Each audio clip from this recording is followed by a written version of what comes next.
Welcome to Julie. I just want to introduce our next couple of speakers by just having a quick chat about our multicultural background. Victoria is one of the most culturally, religiously and linguistically diverse states in Australia. And from the 2011 census, we know that more than 26% of Victorians were born overseas in over 200 countries. Almost 47% of Victorians were either born overseas or have at least one parent born overseas. And more than 67% of Victorians follow 135 different faiths. To be able to fully support the Victorian community in emergencies, the Victorian Council of Churches identified that it needed a volunteer base that better reflected our cultural, linguistic and religious diversity. So under a National Disaster Resilience Grant Scheme, the Victorian Council of Churches has been funded to recruit, train and develop and retain an effective and available faith community volunteer resource. Volunteers from the program are drawn from a variety of faiths, including Islam. And so now I'd like to introduce our next two speakers who are from the Islamic Council of Victoria. Yasmine Sukar is a nurse by trade who has a keen interest in emergency management at a community level. She's completed her Masters in Public Health, majoring in Disaster Preparedness, and sits on the ICVEA Steering Committee. Aziz Cooper specialises in community development, emergency management and humanitarian logistics. Aziz has led teams of development workers in urban slums in Asia, assisted in the establishment of microfinance options for survivors of the 2004 tsunami, founded a post-release community reintegration program for high-profile prisoners, and has directed teams of multi-faith chaplains during relief and recovery deployments. Aziz currently manages an innovative community engagement portfolio for a local government area, overseeing projects that promote community harmony, cohesion and safety. And Yasmin and Aziz are here to talk about the Islamic Council of Victoria's Emergency Assist Program. Welcome.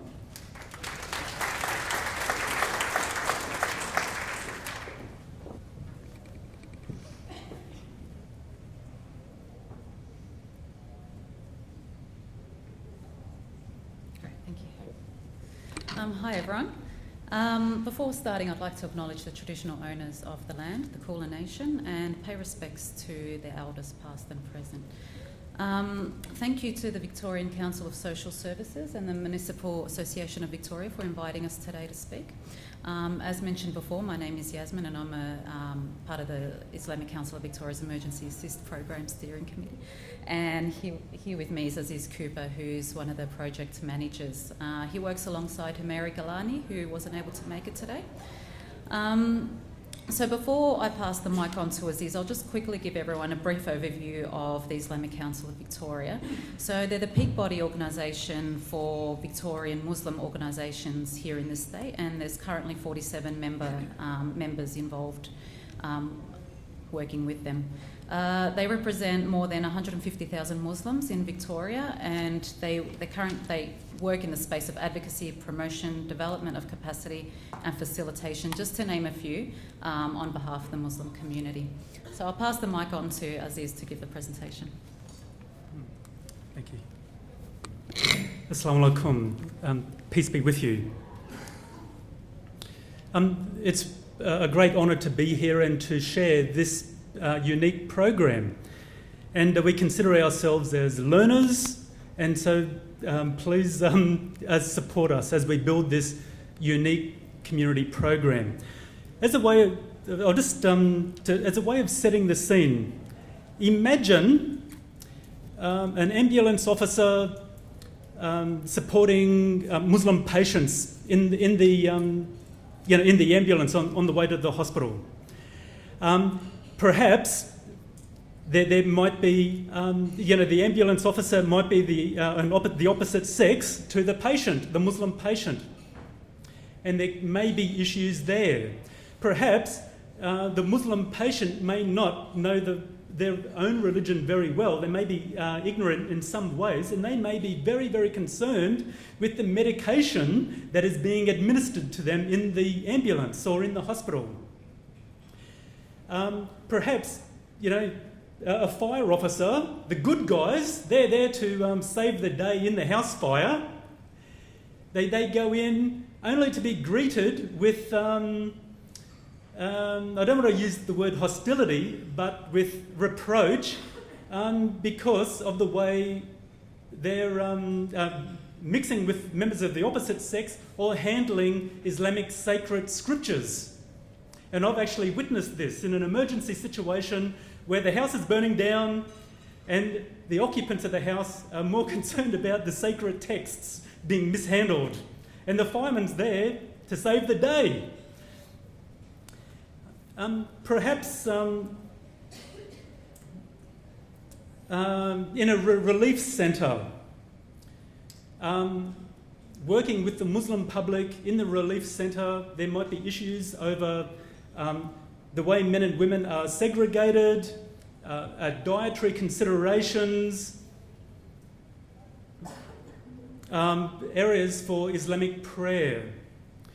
So there's a need in the emergency services understanding how in emergency situations how Islamic religious observance is played out, and seemingly insignificant little issues may actually play out in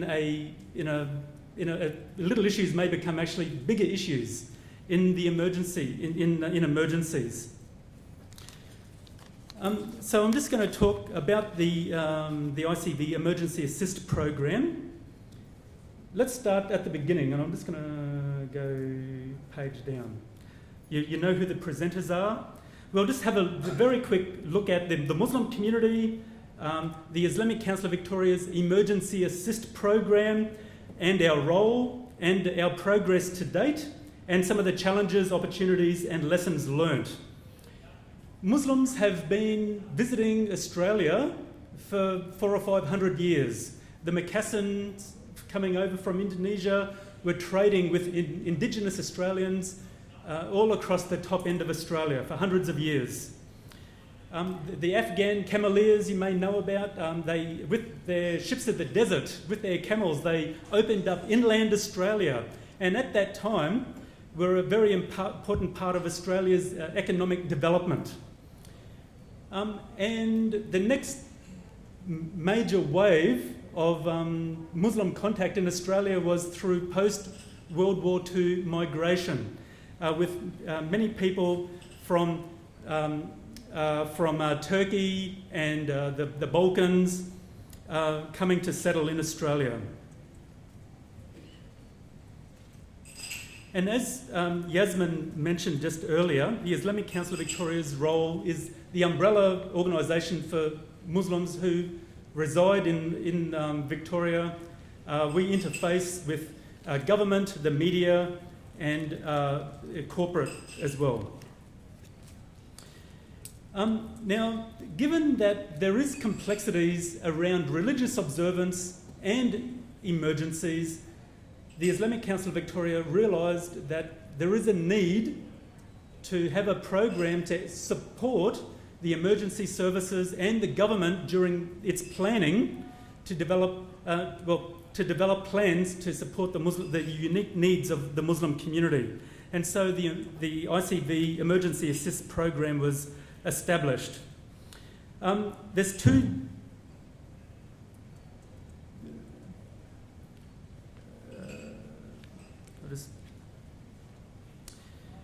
so the program was launched in 2011, known as MIMO. It's not a fish. It's the Muslim Emergency Management Organisation. And we partnered very closely with the Victorian Council of Churches, as Bridget mentioned earlier, and we're very grateful to the Victorian Council of Churches Emergency Ministry, their close partnership. They train our chaplains, and it's great to have a Muslim organisation and a Christian organisation working so well together.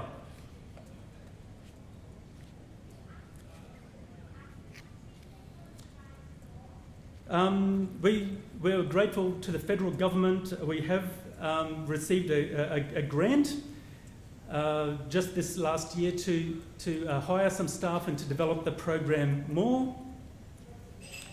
And a big part of that grant was actually forming a steering committee to help guide the program, and we're very grateful for several members of the emergency services volunteering their time on that committee to help us out. So, what do? Well, we aim to create a resilient Muslim communities within Victoria. And there's two major aspects to this. At the high level, we support the government and the emergency services in their plans towards the Muslim community, their disaster plans toward the Muslim community.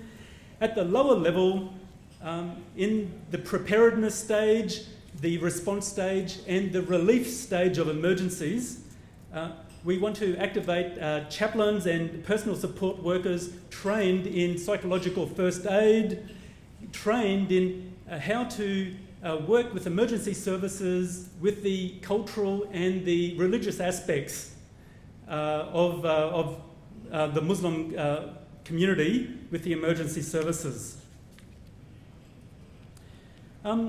We've had several opportunities to deploy our staff. The Docklands fire, not so long ago, 1,000 people were displaced. Some of those families were Muslim families, and we were able to work with the emergency services to support those families. There was a siege in Glenroy involving Muslim neighbours, and so we were able to deploy staff to work with local government in that situation. Last year, you may remember the Malaysian Airlines Flight 17 that was shot down over Yugoslavia. There was grieving families waiting in Melbourne, and so we were able to send staff to Melbourne Airport to work with some of the grieving family. However, some progress to date.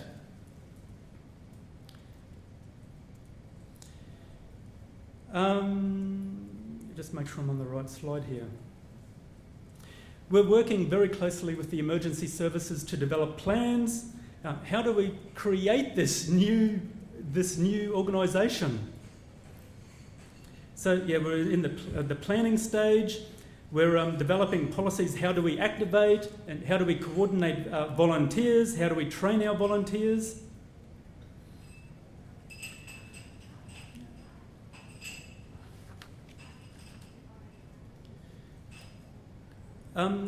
Just a couple of months ago, the program hosted what we call a communication workshop, where members of the local government and the emergency services had sat down with representatives of the Islamic Council of Victoria, and we had a good hard brainstorming session. How do we work together? And how do we send out warning messages? And how do we educate the Muslim community on issues pertaining to emergency management? And several people here volunteered their day to come and join us, and we're very grateful for that. What we're trying to do, to date, we've got 50 Muslims trained in psychological first aid, and that's a great start. And the Victorian Council of Churches help train our staff. So by the end of this year, we're trying to boost that standing number from 50 to 80. So we've made some great progress there. The next thing is finding and recruiting area coordinators to manage those local Muslim volunteers. So the area coordinators will be attached to local government areas in areas with a significant population of Muslim residents. Another area, perhaps that is unique to emergency management, is is the role that we're calling the emergency networker role. Now, this officer works closely with the emergency services and local governments in the preparedness stage of emergencies.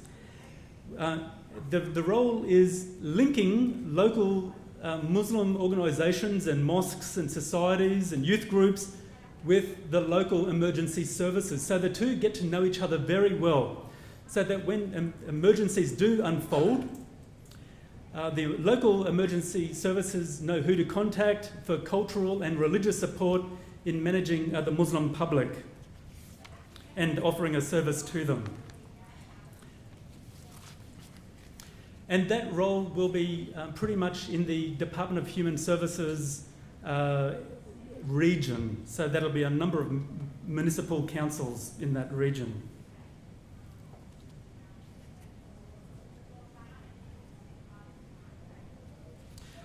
So, as you can imagine, there's a number of challenges and opportunities and lessons learnt. Earlier I mentioned, just some of the religious aspects of emergency management. Quite often, the emergency services and government consider religious observance as, they put that in with culture. And there is significant overlaps between culture and religious observance, but there are some fundamental differences. And so the ICVEA program, we are in the realm, well, we do offer cultural support, but also religious support as well. As a community, as an emerging community, when we're culturally and linguistically diverse, people from this segment of society are automatically in the vulnerable category, just by virtue of language barriers and cultural differences. Going a step deeper, Muslims are also we're a complex community. We have a percentage that are, lower than average economic status. There's internal divisions. There's low levels of trust towards it from the outside community. Muslims are also vulnerable. There's issues of suspicion towards the emergency services. And if you can imagine, many Muslim migrants fled countries where anyone in uniform was, they were either, persecuting or asking for bribes, or, and so there's that has to be dealt with, the level of suspicion. There's complexities around religious observance, diet, Islamic prayer, sacred texts, the use of dogs during searches. It's very, very complex. Another complexity is that many Muslims are ignorant of what their own religion says about how to manage these circumstances as well. So there's, all the way along the line, there's the potential for fundamental misunderstandings.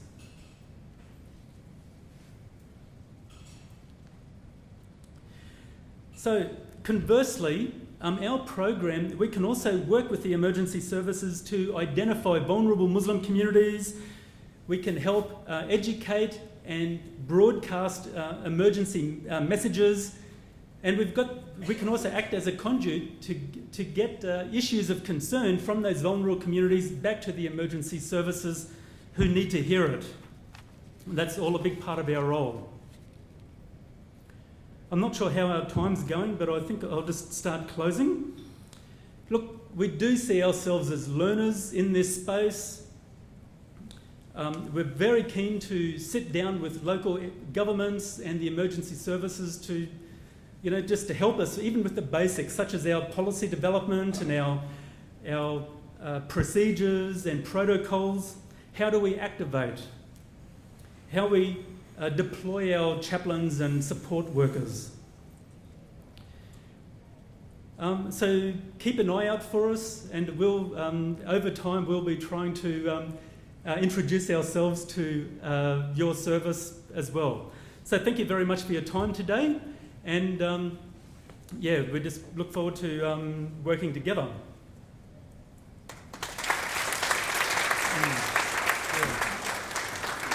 Fantastic. Does anybody have any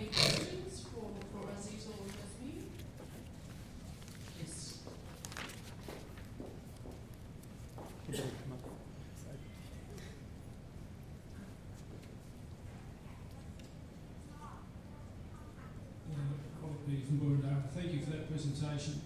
I'm just wondering if you have much in the way of materials that you might be able to provide to local government to help us educate our own teams more on the particularities of your own faith.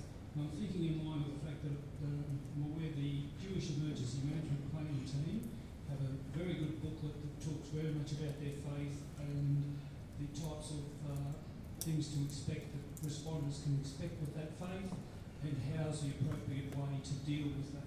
I'm just wondering if you've have plans to develop something like that. Thanks for your question. So we're in the process of developing cultural competency training to local government and emergency services, but that's still in the process. Our funding does end later this year, so we are we're trying to either get more funding or develop a way to be more sustainable. In terms of physical material, that's also something we haven't developed. Just back to funding, we have been a bit limited. So keep an ear out for cultural competency training. In terms of hardcover materials, that's something that is in the pipelines, but we don't really have any start date for.